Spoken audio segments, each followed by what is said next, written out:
திருச்சிற்றம்பலம். அடியார் திருடி வணங்கிக்கிறேன்.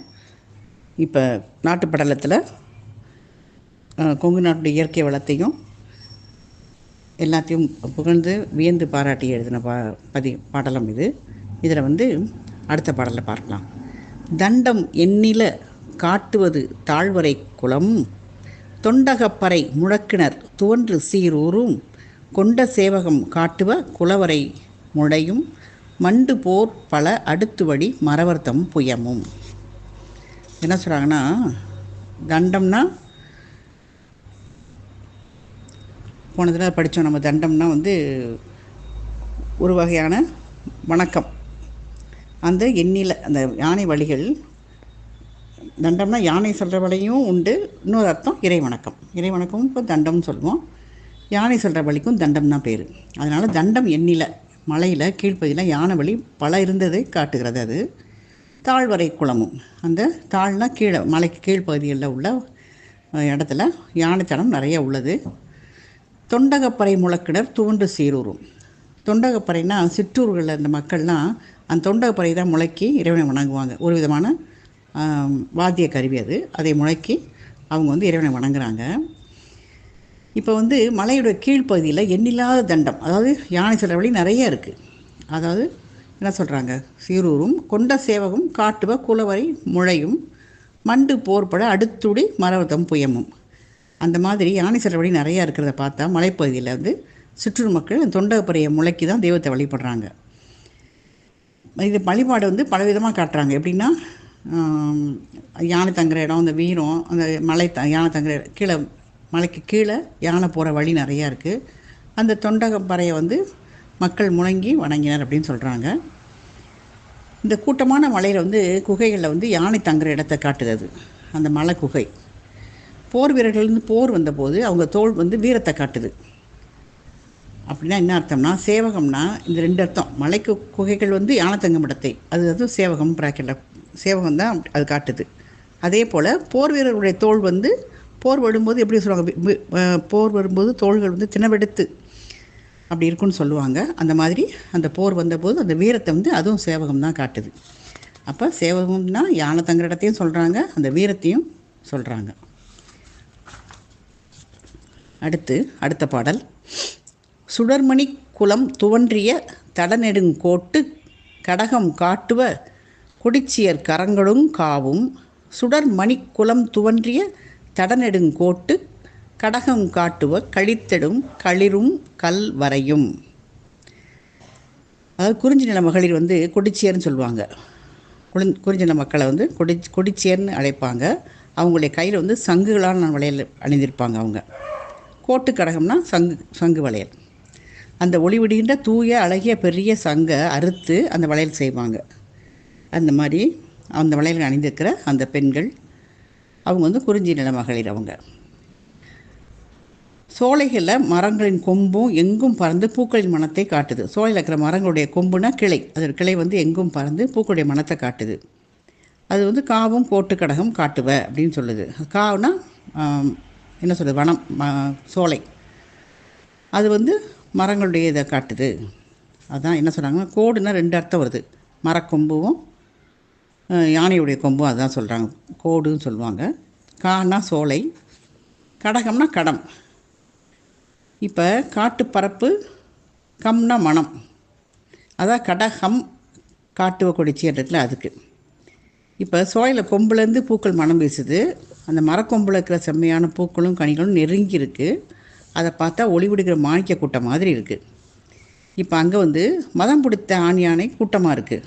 அந்த யானை கூட்டம் அந்த கோட்டு கடகம் காட்டுற மாதிரி கோட்டு கடகத்தை காட்டுது. அது கடகம்னா இந்த இடத்துல காட்டுப்பரப்பை காட்டுது. கோடுனா யானையோட கொம்பு, கடகம்னா கூட்டம். மலையும் கோட்டு கடகம் காட்டும் அப்படின்னு சொல்கிறாங்க. மலையை பார்த்தாலுமே அந்த யானையோட கொம்பு மாதிரி அது தெரியுது பார்க்குறதுக்கு. மலை சிகரம் அப்படி தெரியுது. கடகம்னா அந்த பக்கத்தில் இருக்கிற மலை. இந்த மாதிரி ரெண்டையும் உதாரணம் சொல்லி அழகாக விளக்குறாரு. கொடிச்சியருடைய கரங்களும், கையில் தங்கு வயலில் போட்டுக்கிற கொடிச்சியுடைய கரங்களும், அந்த மரங்கள் பறந்த பூக்கள் பறந்த சோலைகளும், அந்த யானையும் மலையும் கோட்டு கடகம் காட்டுது அப்படின்னு சொல்கிறாரு. அவ்வளோதான். இதுதான் அந்த கோட்டு கடகம் காட்டுறது யார் காட்டுறா? கொடிச்சுடைய கரங்களை பார்த்தா அந்த சங்கு வயல் அணைஞ்சி அவங்களுடைய கரங்களும் அப்படி தான் இருக்குது. மலர்கள் இந்த சோலைகளும் அப்படி இருக்குது. யானைகளையும் பார்த்தா அந்த கோட்டு கடகம் மாதிரி இருக்குது அப்படின்னு சொல்கிறாரு. கோடுனா மலை சிகரம், கடகம்னா பக்கத்தில் இருக்கிற மலை மாதிரி இருக்கிறது அப்படின்னு சொல்லி சொல்கிறாங்க இந்த பாட்டில். அடுத்த பாடல். வேட்டது அற்பமே ஆயினும் மேவுமா முயல்வோர் வீட்டுவார் விளையாதன மேன்மையவேனும் சேட்டு மாமணி பொடிபடச் செந்தழல் விரைக்கான் ஊட்டினார் திணை வித்தினார் உயர்மலை வாழ்னர். அதாவது தாம் விரும்பிய பொருட்கள் ரொம்ப அற்பமாக இருந்தாலும் அதை பெறணும்னு நிறைய பேர் முயற்சி பண்ணுவாங்க. அதுபோல் நம்மளால் விருப்பப்படாத பொருள், நம்மளுக்கு எந்த பொருள் மாதிரி பற்று இல்லாத ஆசை இல்லாத பொருளாக இருந்தால் அது எவ்வளோ மேலாக இருந்தாலும் அதை அழிச்சிருவாங்க. அது மேலே ஒரு அக்கறையோ அதை வைத்துக்கொள்ளணும் அந்த கவனமோ இல்லாமல் இருப்பாங்க. அது மாதிரி மலையில் உள்ள மக்கள் என்ன செய்கிறாங்க, அந்த மலையில் இருக்கிற மாணிக்க கற்கள்லாம் அவங்களுக்கு அந்த கற்களுடைய விலை உயர்வு பற்றி தெரியாது, அறியாதவர்கள். அதை பொடியாகிற மாதிரி உழவு செஞ்சு இந்த மனமுள்ள அகில் சந்தனம் முதலிய மரங்களெல்லாம் காட்டில் தீயை போட்டு அழிச்சிட்டு அந்த பயிர் திணையை போய் விதைப்பாங்க.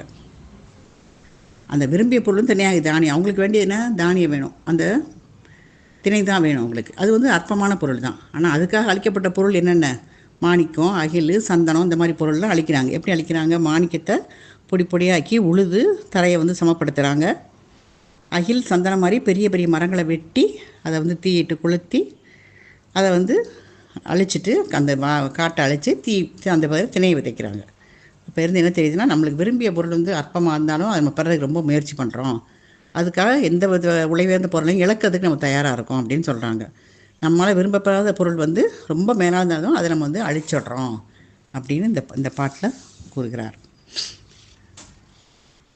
அடுத்த பாட்டு செய்ய கோளினர் திசைதொறும் செலுத்து சக்கரத்தார் வெய்ய தண்டமும் உடையவர் வெல் பெருங்கதையார் ஐய நாளரி கணியினர் அசல மந்திரஞ்சூழ் மெய்யர் யாவரும்